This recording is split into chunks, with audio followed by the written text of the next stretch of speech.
అమీర్పేట హాస్టల్లో వచ్చి 5 నెలలు అయింది, 3 నెలలు అయింది. బాబు నీకు ఇంకా మేము ఫీజులు కట్టలేము, నీ హాస్టల్ ఫీజు అని చెప్పి ఇంటి దగ్గర నుంచి ఫోన్లు చేస్తున్నారా? ఆలోచించు ఒకసారి.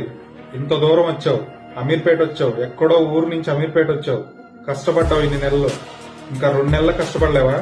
అడుగు, టైం అడుగు. ఇంకొక 2 నెలల్లో నేను జాబ్ కొట్టి చూపిస్తానని చెప్పి మీ అమ్మ నాన్నకి చెప్పు. నిన్నందరం హేళన చేసే వాళ్ళకి చెప్పు, నేను కొడతాను జాబ్ ఇంకో నెలలో అని చెప్పు. ఇంత దూరం వచ్చావు, డిగ్రీ చదివావు, ఇంజనీరింగ్ చదివావు, నీకు 25 సంవత్సరాలు ఇంత దూరం కష్టపడి వచ్చావు. ఇంకొక 1-2 నెలలు కష్టపడలేవా? ఎవడైతే నిన్ను వీడిదేముందులు అనుకునే స్టేజ్ దగ్గర నుంచి నీ కోసం టైం వెయిట్ చేసి నీ కోసం కూర్చునే స్టేజ్ వరకు వెళ్ళాలి నువ్వు. లైఫ్ అంటే ఇది కాదు. అమీర్పేటలో వాడేమంటే వీడమంటే వెళ్ళి షాపింగ్ చేస్తావు. హాస్టల్లో కూర్చో, రూమ్ లో కూర్చో, నిద్రలేని రాత్రులు గడుపు, చదువు, కష్టపడు.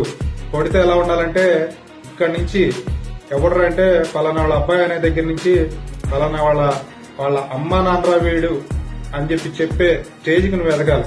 తిరుగు, అమీర్పేటలో ఉన్న హాస్టల్స్ అన్ని తిరుగు, కోర్సులు నేర్చుకో, రకరకాల కోర్సులు నేర్చుకో. ఏ అవకాశం ఎప్పుడు వస్తుందో తెలియదు నీకు. అమీర్పేటలో నువ్వు నడిచిన రోడ్లన్నీ కూడా ఇంటర్వ్యూల కోసం రేపొద్దున ఒక రోజు నువ్వు ఎస్యూవీ కార్లు తిరిగినప్పుడు ఉంటది నీ ఆనందం. గట్టిగా కొట్టాలి కొడితే.